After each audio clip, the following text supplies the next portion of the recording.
সাকিবের জাতীয় দলের ও তার সাথে কথা বলা নিয়ে একই বললেন বিসিবির সভাপতি আমিনুল ইসলাম। বিসিবি সভাপতি বুলবুল জানান, সাকিব কোনো সংস্করণ থেকে আনুষ্ঠানিকভাবে অবসর নেননি, ফলে তাকে এখনও পাওয়া যেতে পারে। তবে তার সঙ্গে সরাসরি কথা বলার পরই বোর্ডের অবস্থান স্পষ্ট হবে। সংবাদ মাধ্যমকে তিনি বলেন, সাকিবকে এখনও পাওয়া যাবে। সব সংস্করণ থেকে সে অবসর নেয়নি। তার সঙ্গে কথা বলবো, তার সঙ্গে কথা বলার পর আমরা সিদ্ধান্ত নিতে পারবো।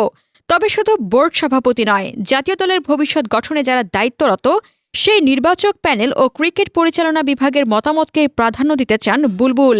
বলেন, তার সঙ্গে কথা বলবো, তবে এটা সম্পূর্ণ নির্ভর করছে যারা দল নির্বাচন করে তাদের ওপর। আমার সঙ্গে বেশ কিছুদিন যোগাযোগ হয়নি সাকিবের সঙ্গে বিসিবির আনুষ্ঠানিকভাবে এখনো কোনো যোগাযোগ হয়নি বলেও জানান তিনি। বলেন, আমাদের সঙ্গে আনুষ্ঠানিকভাবে এখনো যোগাযোগ হয়নি। ক্রিকেট পরিচালনা বিভাগে যারা আছেন তাদের সঙ্গে কথা বলতে হবে।